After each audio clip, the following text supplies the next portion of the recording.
This is Phantom Electric Ghost, and we're live on the air with Travis Greenlee. He's a master lifestyle business growth mentor coach. And welcome to the Phantom Electric Ghost podcast. How are you doing tonight? I'm doing wonderful, man. Thanks for having me. We do have your URL below, lifestylebusinessquest.com. That'll be fully clickable. For those of you who are interested, you don't have to write that down. You'll be able to click through on the podcast description. We're live on Facebook, YouTube, and Twitch at the moment. And then we'll be on all the other podcast platforms that you can listen to or watch a podcast. We are a featured podcast on the Newsly network. And if you check out that coupon code of Ghost, you can listen to us on that network later tonight. But welcome to the show. I mean, one of the things that we were going to talk about is from cancer to coaching, how cancer saved your life and gave you the courage to grow your multi-million-dollar coaching business. And just to reveal to the audience, I'm a cancer survivor. I'm age 56 to age 27. I had a level 3 sarcoma. So I'm Whoa. very much in tune with, I think, what you're going to talk about tonight. But yeah, there's just a couple of things before we go into your story. I always ask anybody that's on the podcast a couple questions to start with. Like, what motivates you and why do you do what you do? Mm, right on. So I think mainly the primary motivator now really is, and I know it sounds a little corny, but it really is to help people, to make a difference in other people's lives. And we'll get into my whole cancer story in just a bit. But I think one of the reasons why I feel the way that I do in terms of inspiring others and serving others is because I've been to the mat, man. I mean, I almost lost everything through this cancer. And it was just a wake up call in so many different respects in terms of my values and the way I look at life. And it's not just about me anymore. When I was in my 20s, hell yeah, I drove the nice car and all these wonderful things. Will still do. But that stuff was so important back in the day.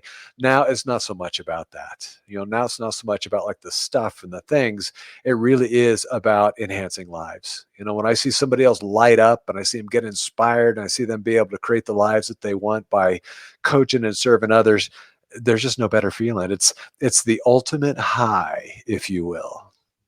Yeah, it's like paying it forward. A lot Yeah. of times as a music producer and a podcaster, uh, part of what I like to do is just talk to people. Yeah. And when you're working with somebody like as a music producer, you're kind of like a teacher. Like Yeah. you're working with an artist, but you're kind of teaching them, how to present their idea in the best light, right? To get it over, to Yeah. get that, to get the hook over, like find what's like what are the nuggets in this thing they have. Yeah. And I think that's why people like to teach or coach or be mentors or senseis. That's why you do it, right? Exactly. Like I said, there's no better drug in the world. There's no better high that I've certainly experienced than just lighting somebody else up. I mean, through our experiences and through our training and just everything that we've done over the years to be able to take that and to be able to serve others. It's just a fantastic feeling. And the beautiful thing with this is the better you are at it and the more that you really care, the more money you make. It's a direct relationship. So it truly is a win-win deal. And then, of course, not only the money, but then it's the lifestyle. It's the freedom. And we'll get all into that today in terms of our brand and what we're doing with the Lifestyle Business Quest. But to be able to have more time and more space and more freedom to really call your own shots, to do the things that you want to do. As an example, I live in a little ski town called Steamboat Springs here in Colorado. I skied 110 days this season, right? So, man, I went after it and just got back from Breckenridge yesterday. We were there all last week, just mountain biking and hanging out and traveling. And so it's freedom. I mean, for those of you who are listening, maybe you have a job.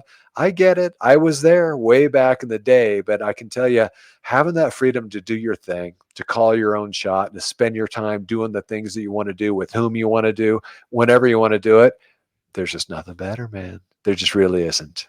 Well, there's a lot of peace of mind, and because if you're working for someone else, and like that's their, it's their goal. I mean, you have a goal, you're getting your paycheck, but is it really your idea? Is it really your feelings or what you wanted to do when you're a kid? It's like what I like about dealing with creative people is they have that child like curiosity and it didn't leave. Yeah. That they still have it and they're still willing to kind of, be the one that puts their hand up or push it. push that idea out regardless of what, and the impact is, because a lot of times it's like the vulnerability of it.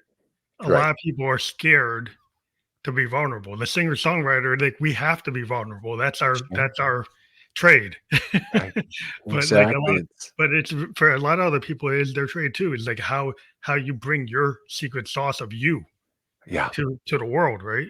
Yeah, exactly. Your creativity, like you say, creativity and being able to be in that state. It's just like gratitude. When we're either in that state of being creative or we're in that state of being grateful, we can't be upset. We can't be afraid. We can't be overwhelmed. We can't be all these negative emotions because scientifically based that we can only have it one at a time. So when we can get into that state of just being creative and being in flow and Yeah. growing and so on and so forth, it's pretty sweet, man. Well, the flow state is kind of like a staple of a lot of the creative people I talk to. Yeah. Um, and this idea of like I get back to like Victorian poetry is what I got keyed into when I was a kid. And I was like, why would you like that? You like, I think you would like hip hop. Like, why? I like both. But I like Blake and Tennyson, Wordsworth, and all those people. And I like the idea of the muse. Like this idea, there's this universal thing you can tap into, this muse. And it's really like the outside of you and the inside of you. In your subconscious, you have these subconscious things, your dream state, whatever. But you tap into this feeling and you can, it's almost like it's coming from outside, but it's also coming from inside. And I Yeah. think that's where the creative people can kind of feel that and figure out how to, be in that process flow, in this flow state. Yeah, totally. Flows where it's at. I mean, it sounds so simple, right? To be able to get into it, we talk about the benefits of flow in terms of performance and creativity and just joy, passion and bliss and all these wonderful things. But we are human, right? And we've got all these fears, we've got overwhelms, we've got outdated belief systems, we've got all these things going on under the surface that we tend to try and operate on top of. And of course, that's what keeps people, so many people, just miserable. They're not achieving what they want to achieve. They're not reaching their goals, whether that's better relationships or more money or more freedom or, a beautiful record or whatever it might be. We tend to get in our own ways pretty easily. So it's all about, I think, just surrendering, like let go and then just trusting that process to be able to get outside of our own heads, right? And our own Yeah. emotions to get back to that state of flow. And there's all kinds of things you can do, to be able to do this, specific things. But you're right. I think that's from a creative perspective, whether you're a musician or an entrepreneur or a coach or anybody that's out there being creative, like sharing their own vulnerability, right? Being transparent, being raw, putting themselves out there. It takes courage. And so for those of you that are out there and you're thinking, oh man, maybe I'm a little afraid, maybe I'm a little upset, maybe I'm kind of in my own way. It's natural. And the good news is there's all kinds of ways to be able to move beyond that. And the key is once you do, and once you start to experience that, that's when the joy and the happiness and the bliss and everything begins to show up. Like the law of attraction, I kind of come from a Eastern perspective, but the idea is like if you put yourself out there, if you put your ideas out into the world, that there are people who are going to gravitate toward it. But if Yeah, you're so scared of what is uniquely you, right, and yeah, you don't want to present it because maybe it's not what's going on, right? It's yeah. like, well, my idea doesn't match the current state of what I see of all the ideas on social media. It's Oh, not. It's well, not. and It's not a cat video. You got it. And it's this whole comparison thing. I mean, one of the biggest challenges, if you are the dark side of social media, is we are just all comparing ourselves to everybody else. And of course, everybody else is, and we are too, just playing our highlight reels. Anytime that we share something on social, it's certainly not the challenges we're facing and the behind the scenes. It's like, the vacations and the this and that. And so we start going through the feeds and we start feeling like that, like, well, what's wrong with me? My best buddy, he's out in Europe right now. My other guy's in Hawaii right now, and I'm sitting at home working. So what the heck's wrong? And so we do this comparison thing, which is so destructive in so many different ways, as opposed to just realizing like, hey, we're human. We've all got our stuff. If we could just pick our lane and drive and stay in that lane, there's just so much more happiness. And I see this in my clients a lot. I work with a lot of passionate coaches, whether it's a life coach or business coach or sales or performance, or, these guys are all about helping and serving other people. But one of the biggest challenges that we find is this whole feeling of not good enough. Right. Mhm. Like they feel like, oh my gosh, who am I to go out and to share my advice and to share my experiences? And not only that it's like, are people really going to pay me for this? Yeah, And imposter those syndrome. types of things. It's like Yeah, imposter syndrome that stops somebody totally. from actualizing. Yep. Because like I've run into a lot of kids, I'm 56, that they were really good guitar players, but like I'm not Jimmy Page. So Yeah. as soon as you start saying you're not Jimmy Page, like you're already putting the kibosh on it, right? Yeah. Like uh, because there's already a Jimmy Page. You were never gonna be Jimmy Page, right? You were gonna be you. Yeah. But because you kept on thinking you want to be Jimmy Page, it's like, well, you're not gonna win that, right? Right. So So I might as well quit, right? If I'm not and going to that's be what they Jimmy do. Page, but And the there's only guitars in the one Jimmy basement. Page, and It's will just only be one Jimmy Page. yeah, you see these guys like they never pick their guitar up again. They never pick up the bass. They just forget it. And they're like, if you have the joy of doing something like, you're a painter, you're somebody that does like theater, but you're doing small theater, but you go out there and you keep on doing it. Yeah. There's a joy in this being like in it and showing up. Yeah. And eventually your craft will get to a certain point where things start to happen. Yeah. Over time, if you believe in yourself, the opportunities, it's like the law of attraction. It's not like it's just by accident. It's because you actually put like 10,000 hours in, right? Yeah. You did the work. If you do the work, you will benefit from the work if you believe in it. Yeah. And if you stick with it, it's we talk about mastery. What is really mastery? You mentioned 10,000 hours. It's doing something over and over and over and over, and especially the simple things over and over and over and over again, to where it just becomes innate. It becomes habitual. It just becomes really who you are. And you look at these, the Olympics, right? We just came through the Olympics now, and you see some of Good these just example. amazing athletes, right? Like, holy crap, how do they do what they do?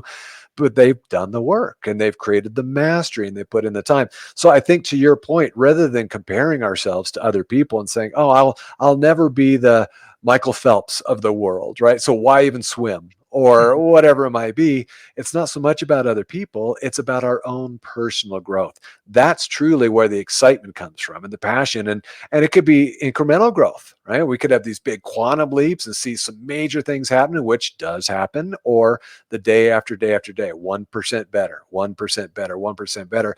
And then realize that that's truly where our power is. It's not outside of us with all the stuff and having the things and, being quote unquote successful on the outside. It's about internally and how we grow and how we're growing on a consistent basis, because that's where the power is.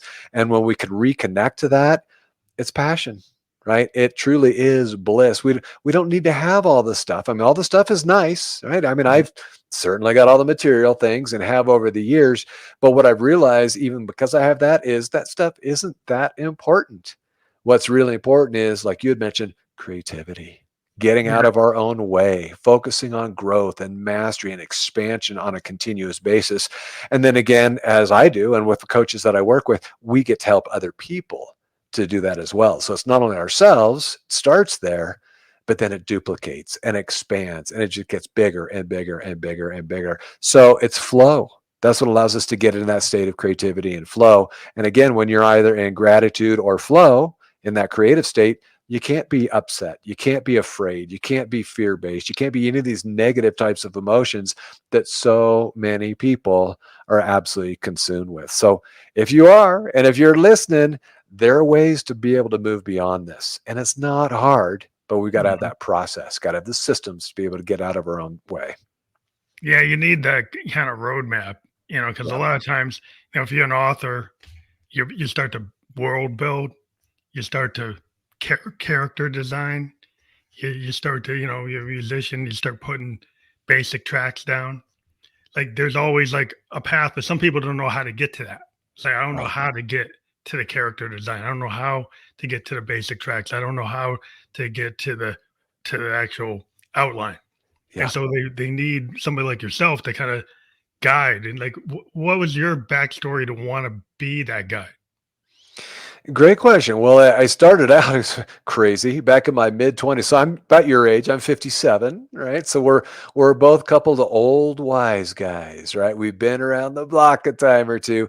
But back in my first career in my mid 20s, I was a financial advisor with Merrill Lynch and living in Southern California. I mean, I drove the convertible and lived in Newport Beach and thought I had it made. And then I was diagnosed, kind of back to your topic here, with stage 4 melanoma cancer, and it was bad.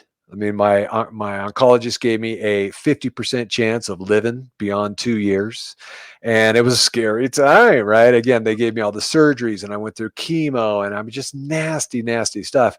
But as I begin to get through that, as you begin to come through that, I began to look at, okay, so what is next? Because I didn't have direction. I knew I didn't want to go back to corporate. I didn't want to go back to all that stress and the overwhelm of financial advisor. I mean, again, it was nice. I had the stuff. I had the money, but I realized at that point, like, hey, this shit doesn't matter. It really doesn't matter in the big scheme of things, the important things.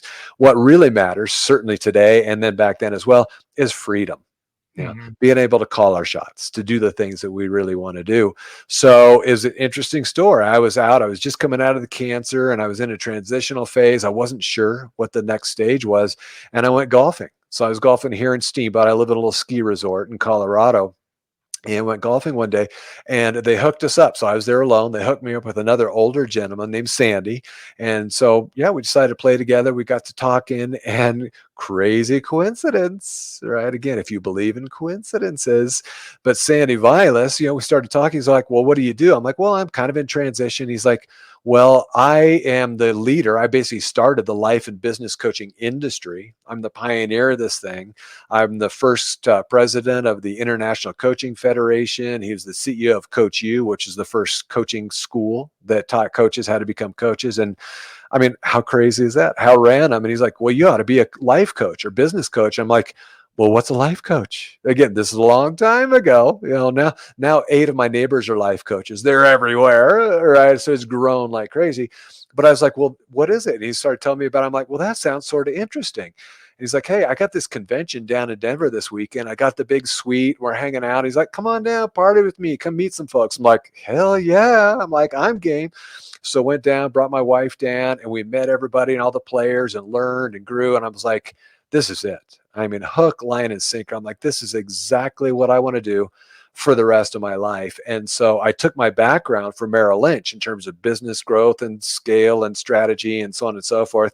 The internet was just beginning to take off. So Charles Schwab and online trading. I mean, this is way before social media. This is like way back in the day. But I got excited and I said, you know what, there's something here. There's an opportunity to be able to get online. And again, I mean, I live in a town of 10,000 people. So I had to be able to do it online and figure out a way to do it. So I started building courses and training and systems and lead gen and the whole 9 yards.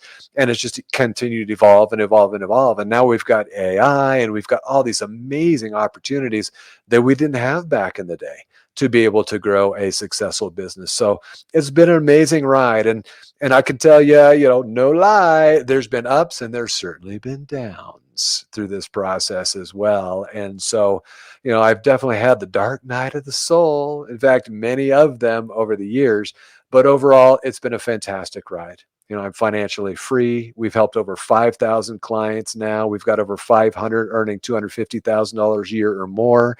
And so it's pretty fulfilling in terms of being able to help and serve others who then take that to go and help and serve others as well. And back to your question, it all came from the cancer. It came from that cancer, which in the time was a scary thing, as you know, right? Again, when you went through yours, it was like, whoa, I would do the whole victim thing. Why me? I'm so young. And why do I have to go through all this? And I'm a good guy and all that stuff. But now looking back on it, now, 25, 30 years later, I look at that as the biggest miracle in my life because it changed my trajectory from hardcore stockbroker charge, let's go get them, to soft, free, living in the mountains. I mean, I met my wife here skiing on Christmas Day 21 years ago. We were up on the mountain together, just met, and right. So we've got this beautiful life now because of the cancer, because of the challenges, because of these, seemingly negative things in the moment. Again, when we connect the dots later, shows that those are the biggest miracles. I think that's what a lot of people don't realize. It's like this idea that your life is always got to be like this perfect thing.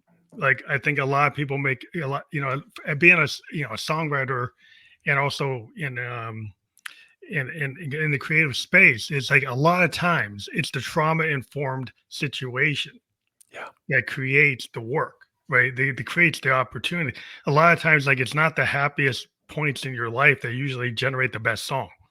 Right. And I found that having cancer myself is like it put me in a situation where when I beat it, I said, "Well, why should I be scared of doing things?" So I actually lived in Japan for 2 years.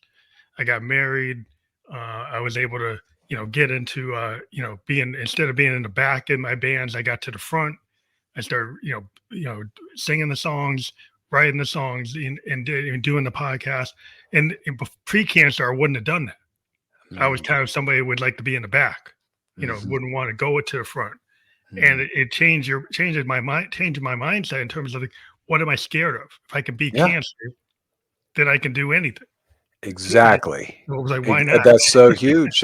And I think for our, the listeners today, if you're going through a challenge, if certainly if you've been through a challenge, you know what we're talking about. I mean, this is like the ultimate growth phase. This is rapid growth.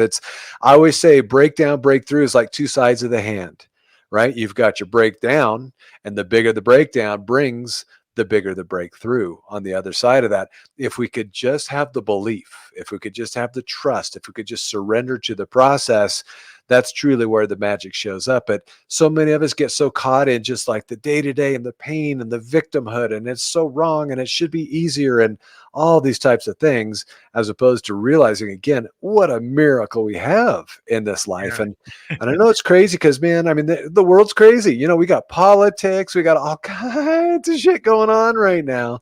But to keep that mind on what you want as opposed to what you fear or what you really don't want in life, continue to move in that direction. Again, there's so many options. There's so many opportunities here. If we could just get out of our own way.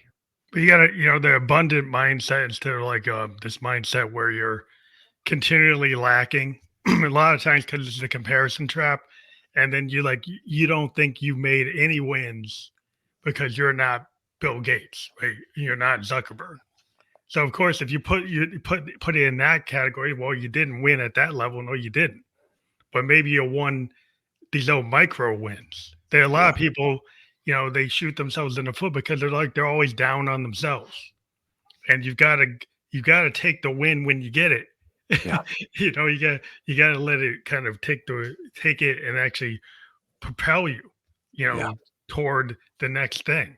And Yeah. sometimes it's not going to be perfect. A lot of what we do is happy accidents. Like as a creative person, the planned thing I wanted to do usually does not work as well as the unplanned thing that comes out of nowhere.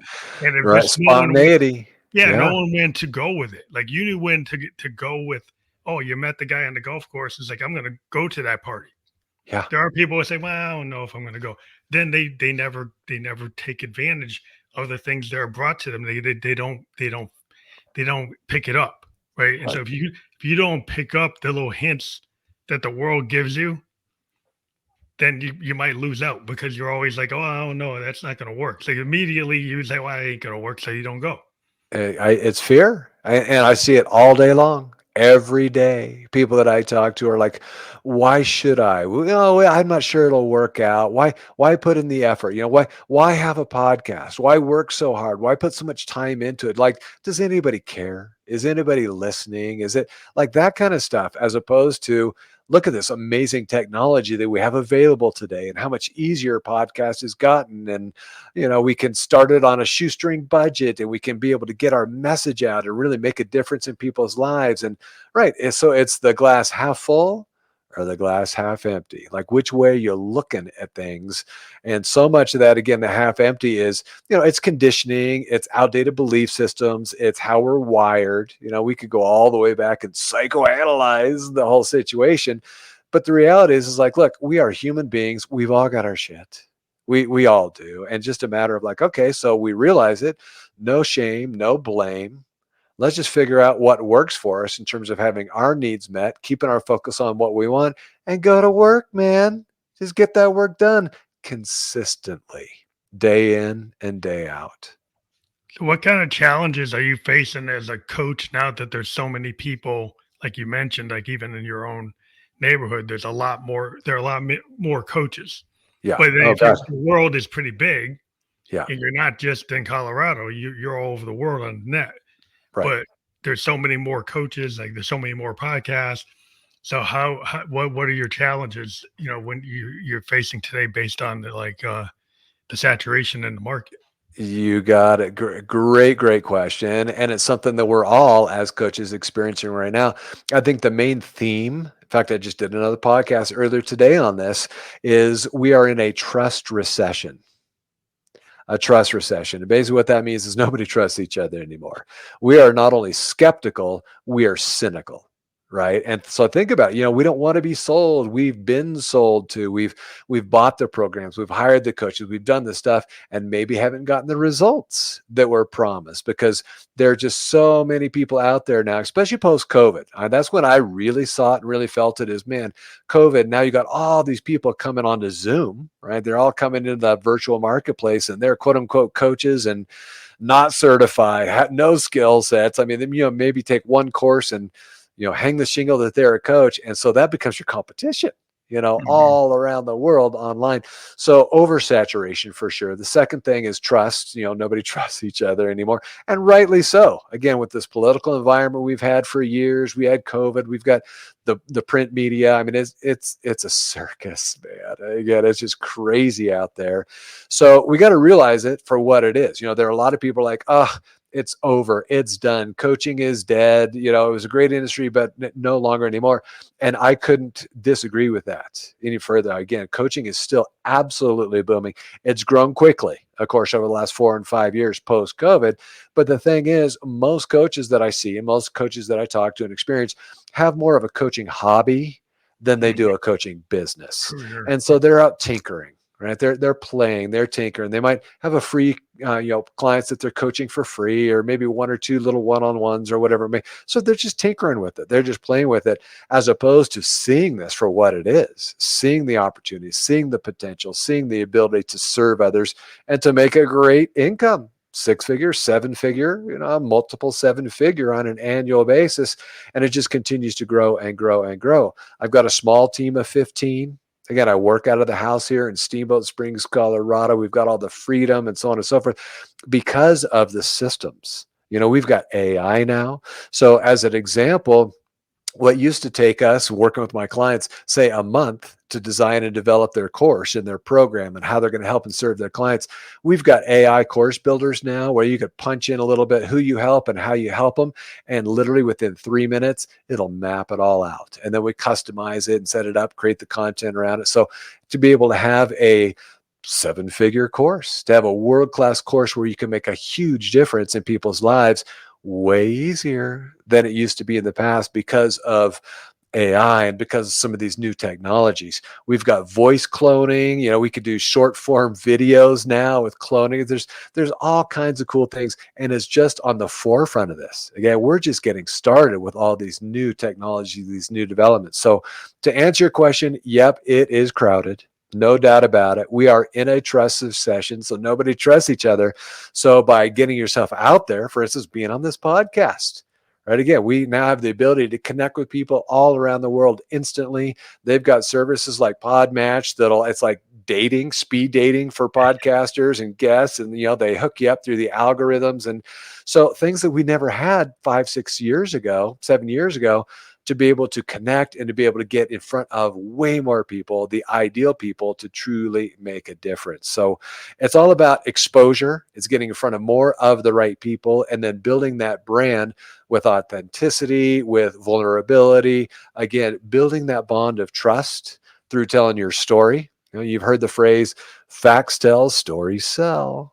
And so when you can design and develop a really powerful story based on your personal experience, both the origin as well as the conversion, what's in it for your potential client, that's where you're going to get people's attention and certainly be able to grow the business and again, we haven't slowed down at all. Our business just continues to grow and grow and grow. Same with our clients, but you got to know what you're doing these days, because if not, it's going to be tough. You're going to flounder because you're going to compete with all these other coaches who are part-time hobbyists as opposed to really owning a business. How do you focus on being like a really creating and crafting a really good story? How do you become a master storyteller? Because as you said, a lot of people might use facts or figures or different things, but really in sales or even communication, it's storytelling. Every time I've talked to an author, that's the secret sauce. You have to be able to tell that story. You got it. It's going to make somebody want to stay in the book. Yeah, You know, exactly. Where you're going to be able to hook them in to listen long enough to where they actually take interest and build a bond of trust with you. So you nailed it. Again, we've got a 5-step process that we use with our clients in terms of helping them to grow these businesses. Step number 1 in the process, and the most important and the most foundational, is story selling. So it's about designing and developing. You can't just go out there and just wing it, throw it out of your mouth and hope something sticks or lands. It's got to be out of design. And so there's really 2 formats. One's called the origin, so the piece of the story, which is more of the like I was sharing with you, where I've been and how I went golfing and how I met Sandy. And so the personal piece, right? The emotional piece, the pain-centered piece, where we went through the challenges, we went through the blow-ups, we went through the cost and the pain and all these things that people can relate to. So when you're vulnerable, when you can truly be vulnerable without being a victim, so it's that fine line. Again, we don't want to, oh, woe is me, victim thing, which nobody wants to be around that. But when you can tell your story from an authentic place of the pain that you experience, the cancer that you experience, whatever it is, again, it doesn't have to necessarily be cancer, but we've all had our challenges. So we need to design that, to build that into the first minute or 2 of your story so that we can, number 1, get somebody's attention, and we could build that bond of trust. Again, if they don't trust you, they're not going to listen to the remainder of your story. They just don't care. But if they trust you, they're like, this guy's got an interesting story. He's been around, he's been through some stuff and was able to come through the other side in terms of how you grew and grow from that. So that's the origin piece. The conversion piece is critically important too. And so the conversion piece is, what's in it for me? So your listener is going to be saying, okay, cool. Phantom, I love your story. It sounds like you had the cancer, you got through it. That's all cool. But what's in it for me? What can you do for me? Why am I here? Right? Why am I going to give you another minute of my time, which is an enormous amount of time for people these days, right? We're in the instant TikTok swipe generation right now. 15 seconds is, it's a marathon. So we need to be like, again, the origin. So we build that bond of trust, and then the conversion, which is all about what I call message to market. And so understanding exactly who your market is. We got to understand them inside out. What are their demographics and their psychographics and their pain and what they're willing to pay for? What do they ultimately want? Called the golden result. So the specific tangible result that we can serve and support our clients with, we got to figure that thing out. What are they ultimately willing to pay for? And so once we figure that out, then we build our messaging into this whole story brand message, to the point where we share the origin piece and then also who we help and exactly how we get them or how we support to get them to the thing, whatever it is, whether it's a better relationship or to lose weight or to have better performer or communicator or make more money or whatever it is. We got to know exactly who our clients are, what do they want to need, and then how do we get them there to have a demonstrated process that will allow them to do that. What we do is we teach our clients to combine the origin as well as the conversion into about a 3.5-minute story. And we create a video around this. And as you can imagine, 3.5 minutes goes fast. I mean, man, you blink and that thing's over. So it's all out of design. The hero's journey. You think about Hollywood. You look at these movies that are the Titanic, right? Again, so we've got that whole story of the rich guy versus the poor guy, and all of that is overcoming the challenges that really gets people's attention. And again, most importantly, builds that bond of trust. If they don't trust you, they're not going to talk to you. But you need that hook to kind of draw them in and then Yep. make them feel like it's worth staying. Yep. So it's like that elevator pitch, you're in the elevator and the executive comes in, you're middle manager, you want to move up, and you got to have that elevator pitch to say, well, why would they want to put me on their team? Right. Like I have to be able to hone that and be able to put that across to be able to get to the goal. What's the goal? And a lot of people like you have to figure out how do you do that um, and actually make it work. And I think that's like what a coach is going to teach you how to do. Out of design. Yeah, yeah, you can't just wing it. Again, we this day and age, because it's so loud and it's so congested, just to even be able to get somebody's attention, a potential client, we've got to be a 10 on a 10 scale in Mhm. terms of your story. Like it has got to be good. It's got to be damn good with the conversion. Well, like, wow, the pain that you went through and the blow up and the breakthrough and what you learned and how you grew and how you became the hero through that entire process. And then again, the message to market, which is what you can do for them very specifically. So in your reference, the elevator pitch, right? Again, old school sales. We get in the elevator, you've got 10 seconds to share something. So if we're going to do that effectively, we got to know exactly who we're talking to. And not only who we're talking to, what do they ultimately want so that we could speak directly into their listening. And this is a big mistake I see so many coaches and entrepreneurs these days is, it's all about them because they're excited, they're passionate about whatever it is, and not being able to speak directly into the listening of their ideal client. So that's why so many coaches are flailing, why they're not converting, why they're not booking appointments is because they're not making that connection, that message to market, your story to build the bond of trust, and then your messaging, which is how you help them to get to their goals. So we got to understand who they are and what are their goals, right? What are they willing to pay for?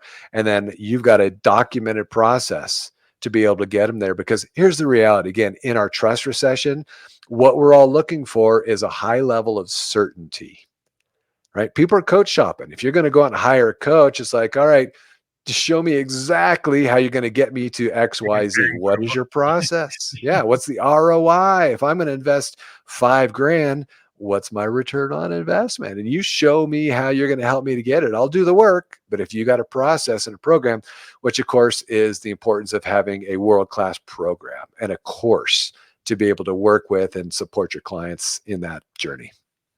I think they have to see themselves like in what I think the audience has to, to understand it, they have to have the empathy, right, for the character or for the story Yep.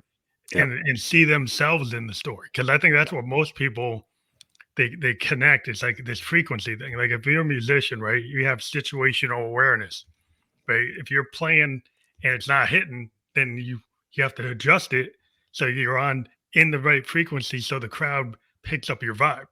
Right, Vibe, baby. it's It's all all about the vibe. it's Yep. a vibe, and well, how do you actually turn that into something real? Because, like musicians, we can tell you when sometimes some of us I can't tell you because like, well, I just know when I'm vibing and I know when I'm not. But it's like, Right. well, how do you actually turn that into something like I can predict that? So it's like an algorithm. Because my other day job is I'm a software designer, so I have a little brain, right brain going on, Hmm. where I try to take my creative ideas and have them seep into my you know logical ideas. Right. Exactly. The best of both worlds, right? From each individual aspect. But that's right. It's creativity. It goes back to just getting out of our own way, getting out of our heads is so critically important and getting clear about what we want. And I know it sounds simple, sounds straightforward, like we've heard this before like a million times. Hard to But the execute. reality, yeah, to ask ourselves, are we living it? It's one thing to have the theory, it's one thing to have the good ideas, but it's the other thing to actually experience this stuff on a daily basis, to have that happiness and have that bliss. And if you're not, man, let's take a look at it. What's going on? What do you need to do to be able to move beyond that? Can you share a transformational story from one of your clients that you could share with the audience? Oh gosh, I mean, hundreds, if not thousands of the years. Remember, I've been doing this over 25 years. So, number one, we've got over 5,000 clients that we've served over the years. We've got over 500 of them now earning over $250,000 per year with their coaching businesses. We've showed them step by step by step. So the money's nice. Again, the things are nice, the security, but you nailed it early in the talk today, peace of mind. The biggest thing that I've personally experienced, and certainly to be able to work with other clients, is to give them that sense of peace of mind, whether they're in corporate and they hate their jobs, They hate their bosses. They're just sick of it, day to day to day, and they don't see a way out. Again, that's where most people are. Over 70% of people are in that place and living in that day to day to day because they don't know that there's something better on the other side. But being able to show them that there is options, there are possibilities, there are ways to be able to move beyond the pain and the frustration and the overwhelm and the boss that you hate, right? All those types of things to create a life of freedom and to be able to have that peace of mind, knowing that the money is handled. You've got your own time to do the things that you want to do. You've got amazing relationships. It just shows up in every aspect of your life. So yeah, in terms of transformation, I've seen it over and over and over the years, thousands of times, and continue to do so because it's working with people that are willing to step beyond their fears and their overwhelms to create something that they truly love. Yeah, sometimes we get comfortable in kind of the situation. There's like a codependency with your bad boss, with your toxic boss. Because like, well, I get a paycheck, so I know I'm getting that, but you're not happy, right? So Right. so if you're in that kind of rat race, circular motion, and you're the road warrior, but you can't, you might have the money, but you can't really enjoy it because you're always on the road, Yeah. right? So like if you're always on that hamster wheel, like at some point you have to say, well, like, do I deserve to get off? Yeah. Right? I think a Ooh, lot that's of a times good one. people don't feel they deserve to actually have a life. And I think that's probably the thing that stops them from getting where they need to be. Totally. Yep. And that's, of course, outdated belief systems. That goes from way back in the wiring and how they grow up and their parents and all kinds of things. But I think one of the things that we really saw through COVID, is it gave us all an opportunity to pause for a little while, to kind of step back and say, well, am I on the path that I really want to be on? Right? Am I really happy? Do I like my boss? Do I like my job? Yeah, I got a check. Great. I've got some comfort maybe with that check. However, if you're miserable, now's the time to pivot. Again, it's a wake up call, especially for those of us a little older, a little wiser in our 50s and beyond. We've seen so much of this stuff, and I think the older that we get and the wiser we become as a result of that, the more that we realize how quickly time is moving now. I mean, that clock is ticking. And if Mhm. we're not living the lives that we truly love, like doing the stuff that we really want to do, having that freedom, having the money, having the options, having the choices, man, we got to step into that and say, all right, am I willing to take a risk? I think that's the big one. People are so afraid to take a risk, to, Risk to averse. lose that convenience of that paycheck. Oh my God, if I didn't have a guaranteed check, how would I feed myself? What would I do? And it's interesting. They say that less than 10% of the world of human beings are entrepreneurs, meaning like they're out there making their own money, doing their own thing, doing what it takes to be able to continue to bring that income in.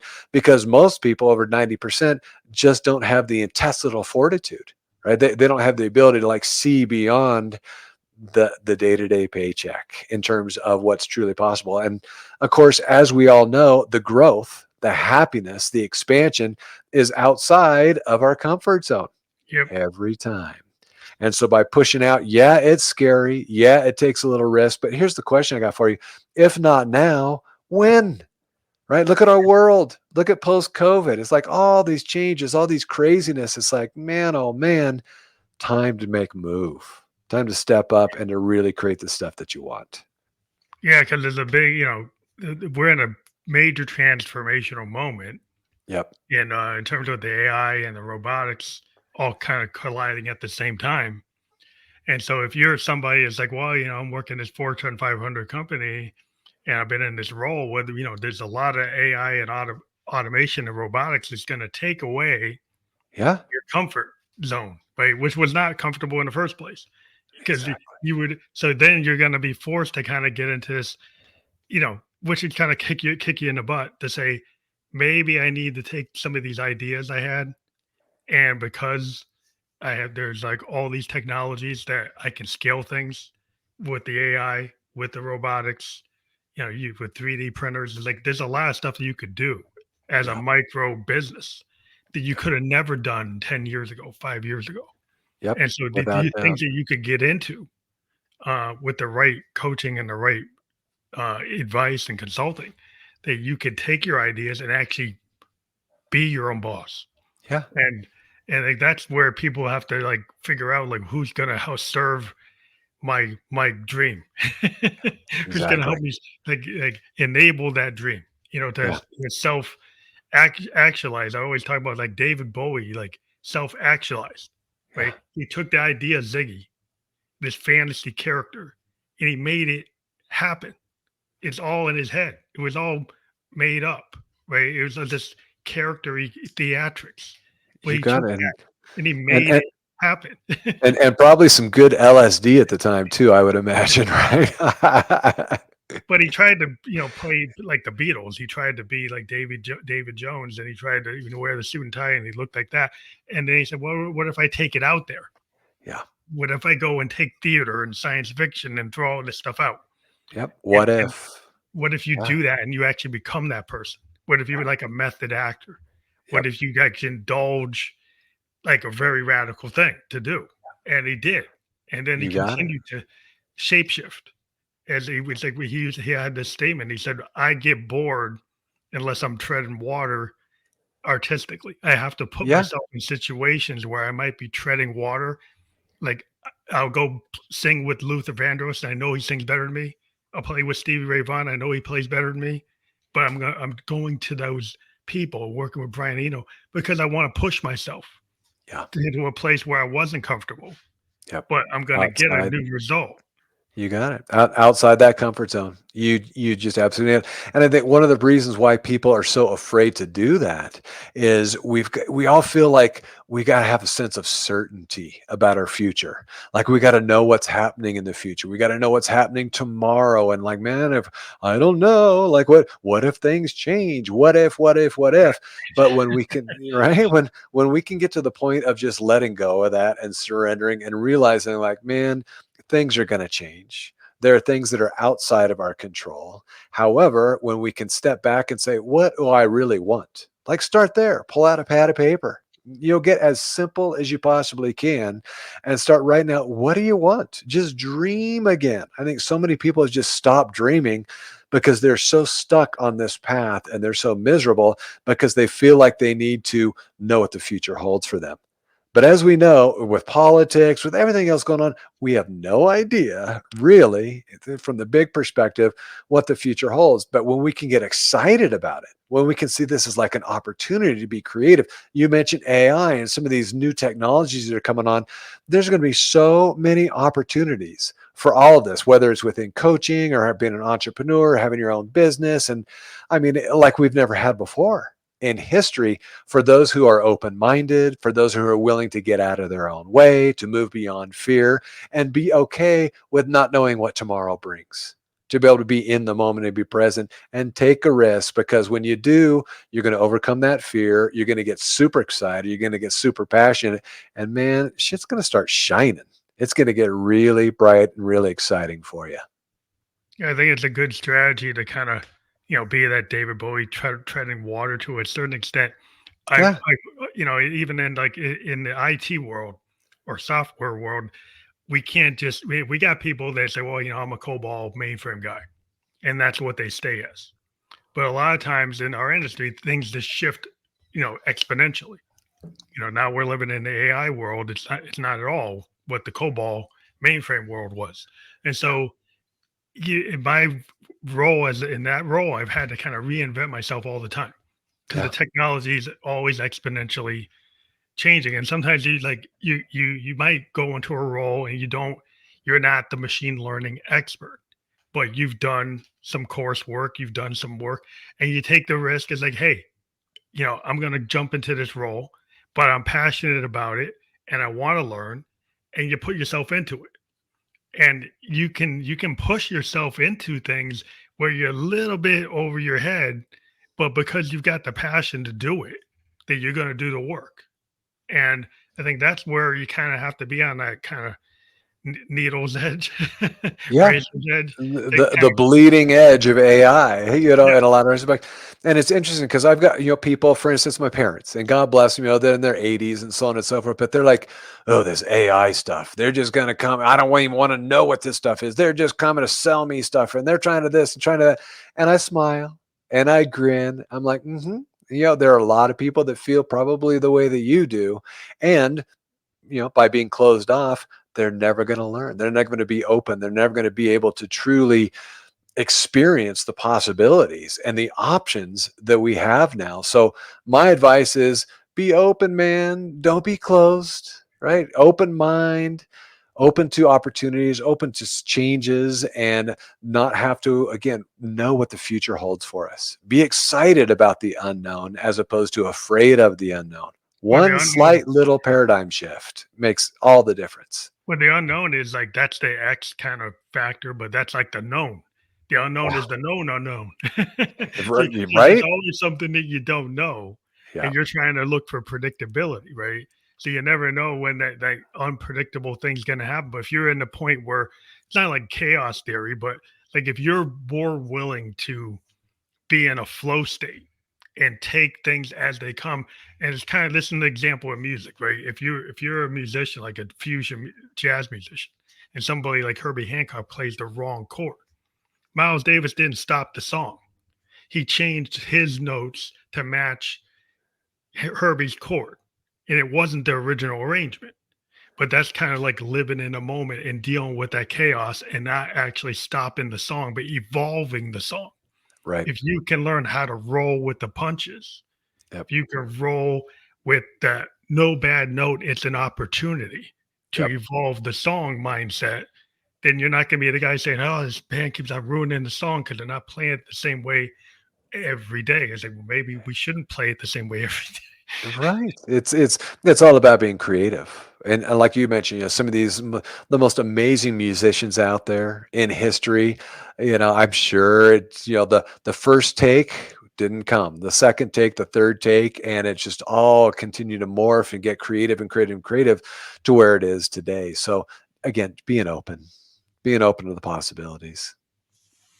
So what maybe top five best strategies used to attract and enroll ideal clients? Just off the cuff, like, do you have maybe? Yeah, yeah. I'll just give you a couple that are really working right now. So again, this is all based on the fact that nobody trusts each other. So we got to lay that foundation. We are in the trust recession. So with that in mind, the most important aspect in terms of the process of attracting and enrolling clients is we got to build that bond of trust. If they don't trust you, they're not going to talk to you. They're not going to book a discovery call. They're certainly not going to hire you and pay you money because there's so many people that, are the scammers and so on and so forth. It just is what it is. We are where we are. So it starts with building that trust. And so it could be social media shorts, right? So on social media, 45-second clips where you're talking about a specific tip or a specific advice within your business, we call it high value content Mhm. mapping. So it's, again, very specific in terms of what you do so that you can share with others that you know what the hell you're talking about. Yeah. And then they see you as a leader. They see you as an expert. Podcasts, another great thing. Why we're here, right? To be able to get on each other's podcast. Again, this day and age, we've got software that will hook us all up and connect us with the right audiences. So we could just get in front of each other's audiences and help and serve. And of Mhm. course, there are going to be people out there that connect to the message and say, I want to learn more. And so it's building that bond of trust. It's positioning ourselves as the experts that we are by being in front of the right audience, whether it's through social or podcasting is definitely, if you don't have a podcast, I would highly recommend getting one. Again, if you're a coach, if you're somebody that really wants to get your message out and grow a business, it's quick, it's easy. The software has come so far. It's so much easier than it was even 3 and 4 or 5 years ago. The editing and everything else, you could do it on a shoestring budget. And then also being guests on other people's podcasts. So like we're doing here today, right? Sharing with each other. So podcasts definitely move in that direction.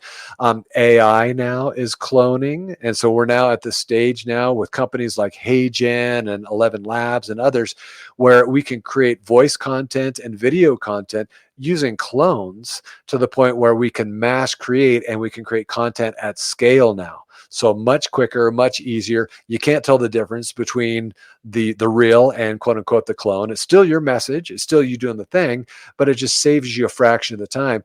As an example, I used to go out and you go to ChatGPT, get my scripting all down, work through what I'm going to share in a 45-second video, go out and get the teleprompter, read the video, do all that, do the editing. So, I mean, it would take me probably 2.5, 3 hours for a 45-second video. Now we can go in with this AI from start to finish, from concept to publishing, in about 6 minutes. And so it's scale, it's content at scale to be able to allow us to get in front of more of the right people to build that bond of trust. And so whether, again, it's speaking or podcasting or social content, and then also direct outreach through organic. One thing that we are noticing is paid advertising doesn't work like it used to. Back in the day, Facebook ads was the bomb. I mean, it worked. We got conversions. But again, we are in a trust recession. So nobody trusts each other, especially ad. You see an ad, you're like, who is this person trying to sell me something? And we used to do that. I used to run ads back in the day, but we would get maybe a 10 to 20% conversion of people actually showing up for a discovery call, or we could talk about what they want and need, which is horrible and expensive. Whereas with organic, we use social media channels like Facebook and LinkedIn and Instagram, where we're actually building relationships. We're building conversations through the DMs and others. Of course, we got software that manages this and teams to be able to support us, but it's true, authentic connections. Yeah, It's you like want really, we're building relationships. Yeah, the organic, because if all the ad buys, used to work. They don't seem to work now. It seems like the Nope. podcast, or if you run a reel on LinkedIn, and people on LinkedIn, advertising might be better bang for the buck from what I've seen lately. Without doubt. But yeah, it just, there's a different focus. I used to be just an audio podcast. Then it became a video podcast. Yeah. We do AI generated reels on TikTok, and it brings people in, because it will take this hour-long podcast and it'll trade 30-second, 45-second TikToks. Yeah. And with the link to the person's business, or the link to the overall landing page where they can get more information. And we get a lot more return viewers, or people actually watching that and then going to YouTube or going to Apple, whatever platform where they feel comfortable on watching us. But we make sure we're on as many platforms as we can be, because then we don't know, is this person an Apple person or this person a Spotify person? Well, we'll be on both. They can watch wherever they want. Syndicate. That's exactly, it's repurposing. So it's creating one body of content, for instance, in a podcast, which is pretty simple to do, right? We get on and just chat for an hour, right? Back and forth.